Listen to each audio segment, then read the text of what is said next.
morning, everybody. Ryan J looking good in his red for Go Red Day today. You're looking quite vivacious yourself, Tiffany. Thank you, Ryan. So happy to have you here. I would like to uninvite you to parties this weekend. Why is that? Because that's the new thing, an uninvitation. I'd like you to take a look at this. This is one thing that our boss got. It's basically the office of the Super Bowl party. They said, if you can read that, the 29th annual Super Bowl party, due to the global pandemic, will be restricted to a total of 2 attendees, who are the hosts, to ensure the safety of all the guests. You may look forward to attending a big next year's 30th anniversary extravaganza, and we're sorry to miss you this year.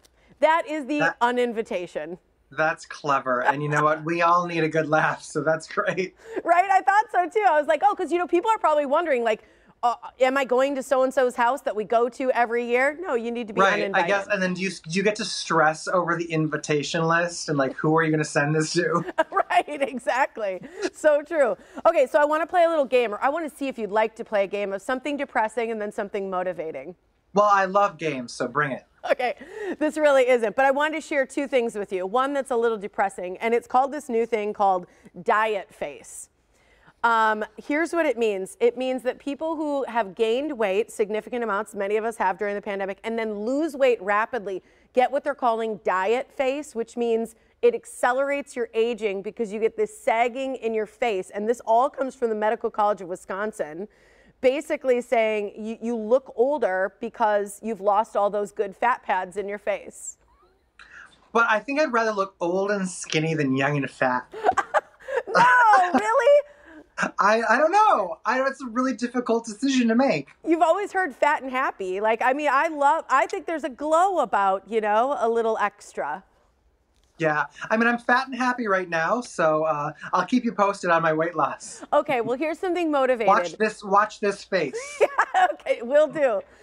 Ben and Jerry, I thought this was so cute. Okay, so did you know that they originally did not want to make an ice cream company? They actually ended up doing it because they wanted to start a bagel company, but they could not afford a bagel machine. Wow. Well, you know what? This is the best example of everything happening for a reason, right? See? Exactly. I thought that was super motivating and exciting, and people can feel like, you know what? Yes, things happen for a reason. You've got some funny phobias you want to share, right? I did, and these are hilarious. So do you know, this is one that I certainly have. I don't know if you do. It's nomophobia. It's the fear of being without your mobile phone.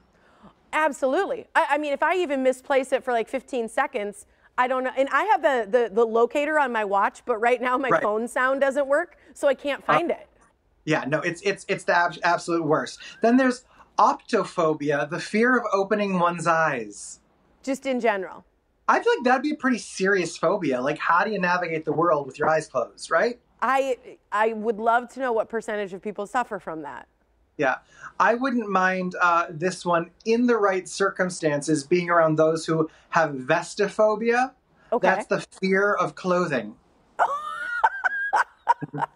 Yeah, I'm sure there's a lot of places you could find those people. Right, big fans at a nude beach. Vestophobia. Mm-hmm. Okay. This one I certainly don't have, neither do you. It's deepnophobia.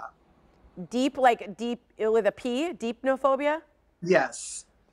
The fear of dining with others. Oh, yeah. No, I love a big... I mean, I think there's nothing better, as you know, than sharing a big meal with friends. Right, but those people are thriving right now, right, during the pandemic. That's true. And this is the funniest one. It's, if I can pronounce it, Anitaphobia. Okay. This is the fear of being watched by a duck. By a duck? Yeah. Look away, duck. Look away. Oh my God! It's like the stop looking at me, swan. You know. Right. Do you think like people have nightmares about like ducks looking at them? Maybe. I mean, what's the occasion? I have nightmares about my cat looking at me because cats are creepy like that, and they stare at you, behind you, from the side. Your cat might be a serial killer of one. Absolutely. He's a psycho cat for sure. Yeah, but I just wonder, like I've never even noticed a duck looking at a person. They look at the ground. But that would be aggressive if you saw it. Yeah, it would be, I suppose. Those are good. Those are good, like, crazy phobias. I'm sure there's somebody watching right now who's like, Yeah, I get that. I feel that. Well, if you look up crazy phobias, there are so many. And like the crazy thing is that there are people who actually are experiencing those. Maybe not crazy. We need to be compassionate because those are rough. Yeah, and real fears for people, irrational and real, like all phobias. Yes. Okay, I've got a question for you because this is going to have to do with our sound off today, and it's all about washing dishes. I want to know, how long can you actually keep dishes? Do you let them sit after a meal? Do you have to wash them right away? Can you let them sit overnight? At someone else's house, I won't touch them. They can sit forever. Yeah. Mom. Sorry. But at my place, I never go to bed with dishes in the sink. Never. Never. Okay, I'll clean them before going to sleep. I'll go in cycles. Like most of the time I have to wash them, sometimes even while I'm cooking. I want them to be cleaned before I sit down.